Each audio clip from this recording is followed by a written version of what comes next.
बिस्मिल्लाहिर्रहमानिर्रहीम। अस्सलाम वालेकुम नाजरीन, मैं हूं जीएम जमाली और आप देख रहे हैं डिजिटल के सबसे बड़े चैनल न्यूज़ पाकिस्तान का प्रोग्राम ए टू जी। नाजरीन, आपके इल्म में है कि गुज़िश्ता रोज़ IMF ने पाकिस्तान को कर्ज़े की किस्त जारी कर दी है। 1 अरब 20 करोड़ डॉलर की यह रकम पाकिस्तान की मईशत को सहारा देने में अहम किरदार अदा करेगी, जबकि दूसरी तरफ कर्ज़े की किस्त जारी होने के अमल से IMF का पाकिस्तान की हुकूमत पर एतमाद का भी इशारा मिलता है। ताहम गुज़िश्ता दिनों IMF की तरफ से पाकिस्तान में 5000 अरब रुपए से ज़ायद रकम की करप्शन का भी अंदिया दिया गया था, लेकिन अब IMF की तरफ से एक और अहम खबर सामने आई है। इंटरनेशनल मॉनिटरी फ़ंड ने कहा है कि पाकिस्तान में महंगाई में इजाफे का इम्कान है। महंगाई की शरह 4.5% से 6.3% तक पहुंच सकती है। IMF ने कहा कि जून 2026 में महंगाई बढ़ने की शरह 8.9% तक पहुंच सकती है।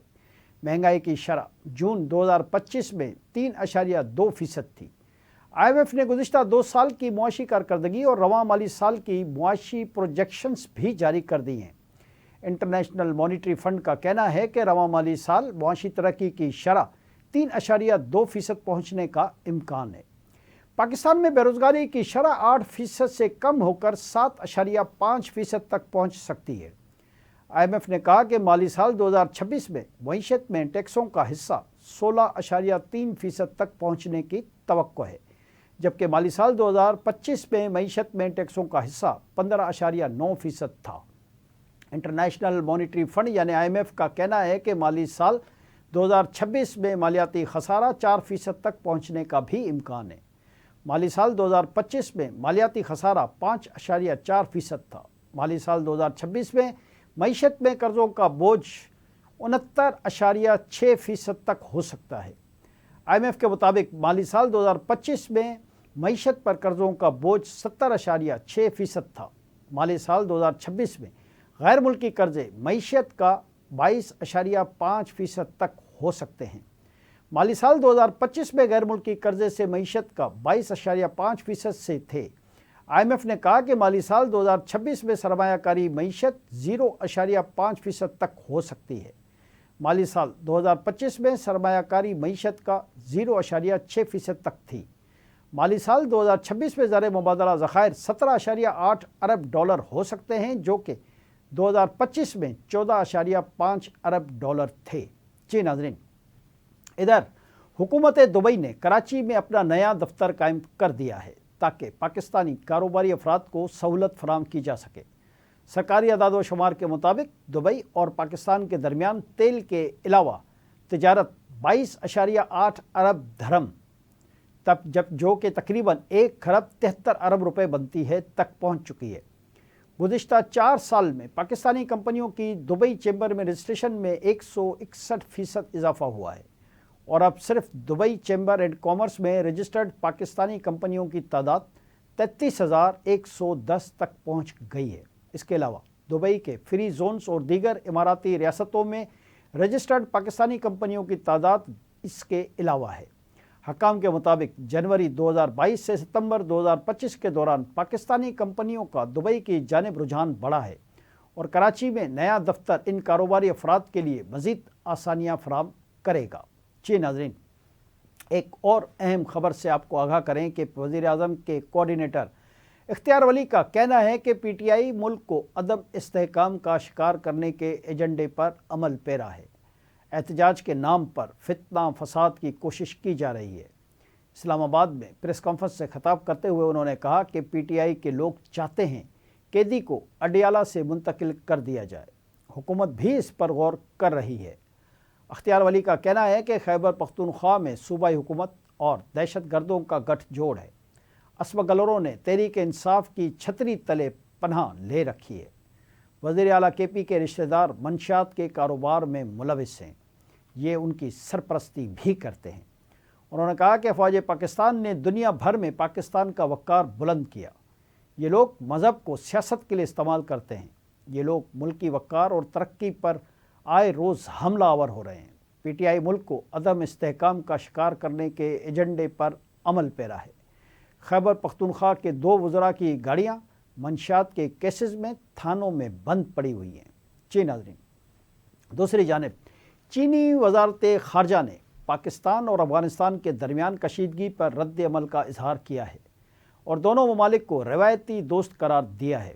چینی دفتر خارجہ کے ترجمان نے کہا ہے کہ پر امید ہیں کہ پاکستان اور افغانستان تنازعات بات چیت سے حل کرتے رہیں گے۔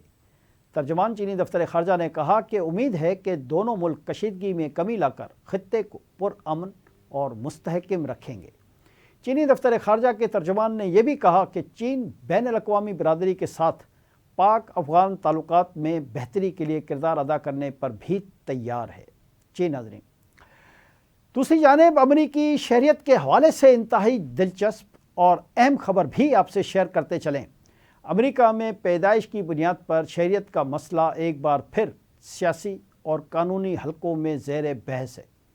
امریکی صدر ڈونلڈ ٹرمپ نے حالیہ گفتگو میں موقف اپنایا ہے کہ یہ آئینی حق بنیادی طور پر غلامی کے خاتمے کے بعد سابق غلاموں کے بچوں کے لیے تھا، نہ کہ ان افراد کے لیے جو محض امریکہ میں بچے کی پیدائش کے ذریعے اپنے خاندان کو شہریت دلوانا چاہتے ہیں۔ صدر ڈونلڈ ٹرمپ نے کہا کہ موجودہ حالات میں امریکہ لاکھوں ایسے افراد کو سنبھالنے کی استطاعت نہیں رکھتا جنہیں وہ برتھ رائٹ سٹیزن شپ کے ذریعے یہاں کا شہری سمجھا جاتا ہے۔ ٹرمپ کا کہنا تھا کہ 14ویں ترمیم کی شہریت کی شک اس تاریخی دور سے جڑی ہے جب خانہ جنگی کے بعد سابق غلاموں کو مکمل قانونی حیثیت دینے کا فیصلہ کیا گیا تھا۔ اس قانون کا مقصد امیر غیر ملکیوں کے لیے شہریت کا راستہ کھولنا کبھی نہیں تھا۔